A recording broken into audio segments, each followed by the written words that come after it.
The mention of a Carlton-Collingwood clash brings excitement to the whole football world. The clash of arguably the AFL's greatest rivals, 30 premierships between them, and before the national expansion, the largest membership bases, combining per head probably the biggest financial base in the game. Collingwood, the only club in AFL history to have won 4 premierships in a row. Carlton in the early 1900s won 3.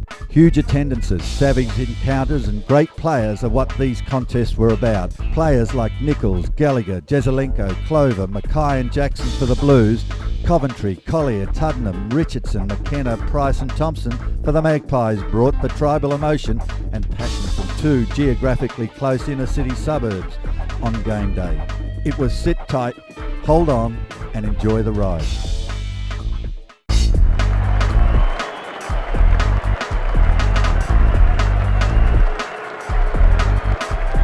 St Kilda and Hawthorn for many years were 2 clubs that struggled for not only success but for any recognition at all.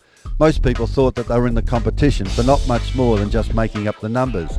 This all started to change in the late 50s and early 60s when both clubs appointed former players John Kennedy Hawthorn and Alan Jean St Kilda to their coaching positions. Both players, although talented, were better known for their relentless physical approach to the game. Hawthorn became known as Kennedy's Commandos. They won their first premiership in 1961. A decade went by before their next in 1971, but then they launched into a magnificent period of success, winning many more premierships. St Kilda were building as well, winning the 1966 premiership. The most important factor in this growth was that both clubs built a huge respect for each other, which led to some of the most physical, toughest and talented contests our game has ever witnessed.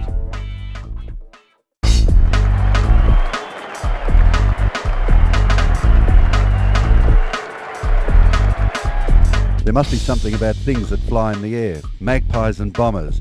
Of late they have carved out a huge niche in the football market with their Anzac Day clashes. 90,000 attendances are commonplace. All these games have been magnificent contests, all close results. Legendary in their history was the preliminary final in 1965. Essendon coming from 4th position, it was a Final 4 back then. This win took them into the grand final and a win against St Kilda. But back to the Collingwood match. 8 minutes into the game, just when there was to be a centre bounce, the crowd roared. People were looking everywhere to see why. Then there was the prone figure of Essendon half-forward John Somerville on the ground. Collingwood half-back Duncan Wright standing over him, hands on hips. Nobody that day saw what happened, but everybody from then on have witnessed a magnificent and aggressive contest between these 2 great clubs.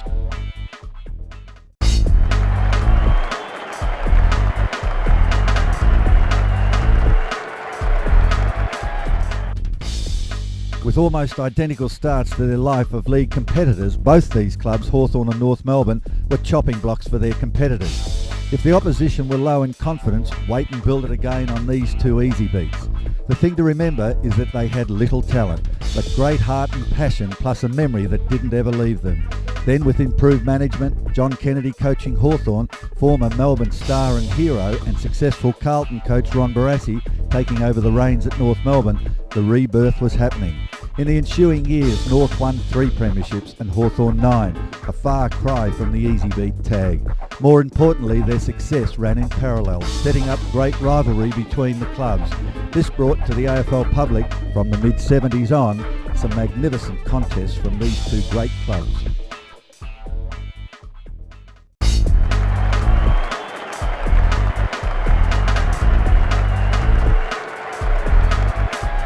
Large in life, larger in death, Ted Whitten is a legend.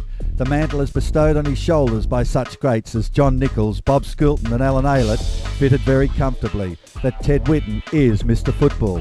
When these people talk in revered terms about their great rival, you can feel the respect and love they have for the man. Whitten can only be talked about as if he's still with us. Such is the depth of feeling and the football public and community at large have for him. Able to play in almost any position on the field, Whitten was a true champion. Tough, talented and a ferocious opponent, matched by his ability to lead, protect, help and take care of his teammates. Centre-half back was his cherished position, matching this with acting, comedy, brute force, leadership and a wonderful ability to include everyone. This is the legend of Ted Whitten.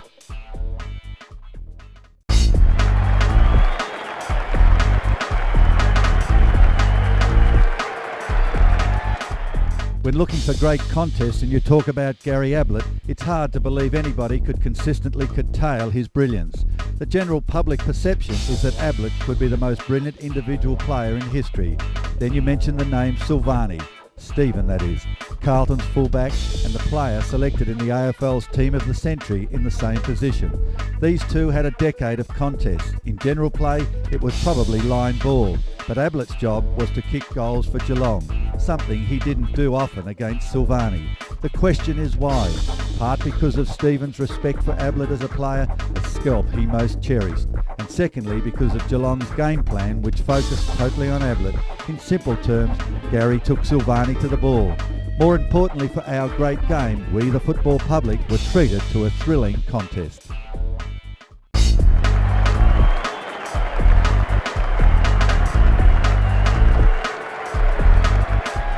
When thinking about contests, your thoughts take you to seeing two great, well-known champions of the game, equally important public idols. In this case, that's not quite true. Certainly Darryl Baldock was very well known and a famous player, captain of St Kilda's only premiership win, but a quiet man. Ted Potter, well known and respected in Collingwood circles, but not as much in AFL terms, was also a very quiet and humble man, living in country Victoria. It could be said an odd couple for football fame and rivalry. Baldock, dazzling ball skills, magnificent evasive skills, the Houdini of the forward line. Potter basically just wouldn't be beaten. Not great at any one skill unless you call the competitive edge as a skill. In their contest, Ted Potter, thankfully for Collingwood supporters, deprived them from seeing dazzling Darryl Baldock at his best.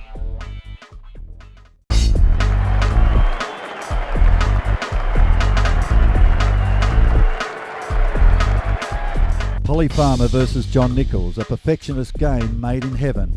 A ruck contest, the clash of two big men, but not just two big men, the best two ruckmen that have played our game. Unsurpassed ball handling skills and an innate sense of where the ball was coming from and where it had to go.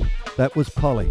Big John, boldly with a mixture of skill, strength, intimidation, was the general on the field of play. Opponents and teammates knew that John Nichols, most of the time, was in control.